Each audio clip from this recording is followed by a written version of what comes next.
Assalamualaikum warahmatullahi wabarakatuh. Bertemu lagi bersama saya Muhammad Iskandar Zulkarnain dari Universitas Nusa Putra, program Teknik Mesin 2019. Nah, pada kesempatan kali ini saya akan membahas lanjutan dari mata kuliah mekatronika, yaitu materinya sekarang tentang aktuator relay dan hidrolik. Nah, pertama-tama relay. Nah, di sini dalam dunia elektronika, relay dikenal sebagai komponen yang dapat diimplementasikan logika switching.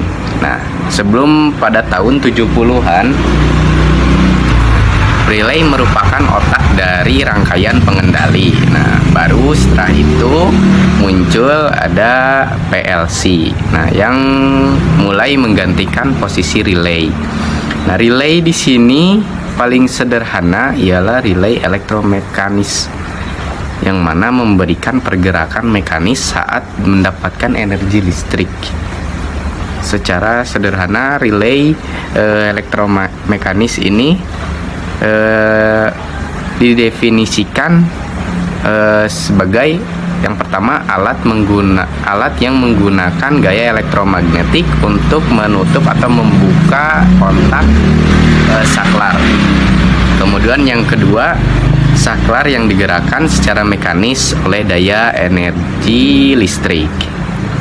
Nah, relay juga merupakan saklar atau switch yang dioperasikan secara listrik dan merupakan komponen elektromekanikal yang terdiri dari dua bagian utama, yaitu elektromagnet atau coil dan mekanikal, perangkat kontak saklar atau switch. Nah, relay menggunakan prinsip elektromagnetik untuk menggerakkan kontak saklar sehingga dengan arus listrik yang kecil atau low power.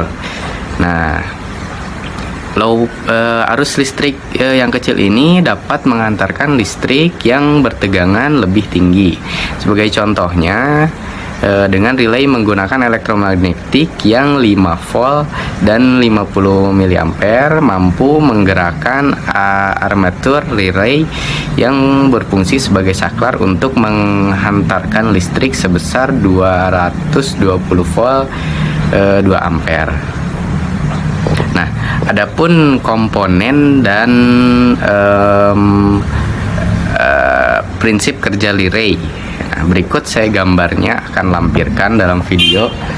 Yang pertama, nah, kontak poin atau kontak terbagi menjadi dua relay. Terbagi menjadi dua jenis relay. Ada normally close atau NC dan juga normally open, yang mana NC itu kondisi awalnya sebelum diaktifkan selalu berada di posisi close atau tertutup. Nah, yang NO pada awal sebelum diaktifkan akan berada di posisi terbuka. Nah, berdasarkan gambar di sini, sebuah besi coil atau iron core yang dililit oleh sebuah kumparan coil berfungsi untuk mengendalikan besi tersebut. Nah, apabila kumparan coil diberikan arus listrik, maka akan timbul gaya elektromagnetik yang kemudian menarik armatur untuk berpindah dari posisi sebelumnya NC ke posisi NO. Nah, sehingga menjadi saklar yang dapat menghantarkan arus listrik pada posisi baru, yaitu NO. Posisi di mana armatur tersebut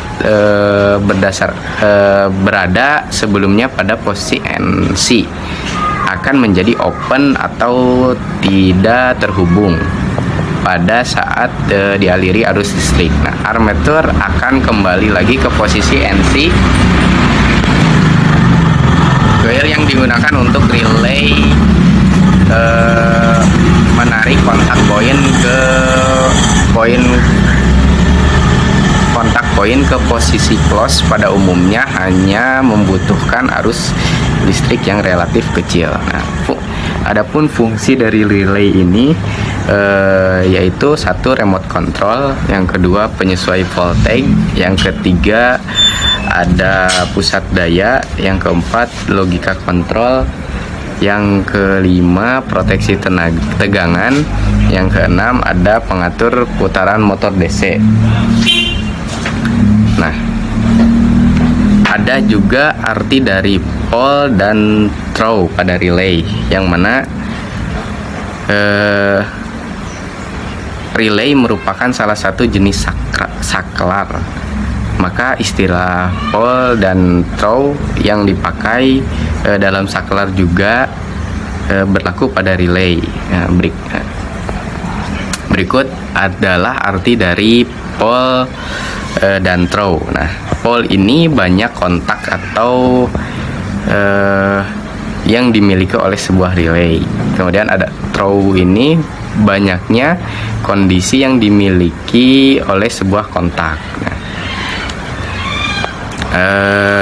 berdasarkan penggolongan jumlah pole dan throw sebuah relay, maka relay dapat digolongkan menjadi yang pertama ada single pole, single throw, yang merupakan relay golongan ini memiliki 4 terminal dan 2 terminal untuk saklar dan 2 terminal lagi untuk coil. Kemudian ada single pole double throw, yaitu relay golongan ini memiliki 5 terminal, kemudian 3 terminal untuk saklar dan 2 terminal untuk coil. Nah, ada juga yang double pole dan single throw, yang mana golongan ini memiliki 6 terminal dan 4 diantara terminal terdiri dari 2 pasang relay terminal, 2 pasang terminal saklar. Nah, yang 2 lagi terminal untuk coil. Nah, sedangkan yang 2 saklar dikendalikan oleh 1 coil. Kemudian ada double pole and double throw, yang mana golongan ini memiliki terminal sebanyak 8 terminal. Di antaranya 6 terminal merupakan 2 pasang relay, single pole dan double throw yang dikendalikan oleh single coil, sedangkan yang 2 terminal untuk coil. Nah, kemudian ada berikut gambar yang akan saya lampirkan. Nah, selanjutnya ada dari aktuator hidrolik. Nah, prinsip dari prinsip kerja hidrolik ini yaitu sistem hidrolik sebenarnya sangat sederhana, yaitu gaya yang diberikan pada satu titik akan dapat dipindahkan ke titik yang lain menggunakan cairan yang dimampatkan atau ditekan.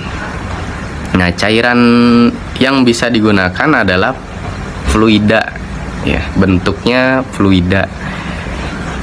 Nah, misalkan pada sebuah sistem hidrolik sederhana yang terdiri dari 2 unit piston dan pipa yang berisikan minyak.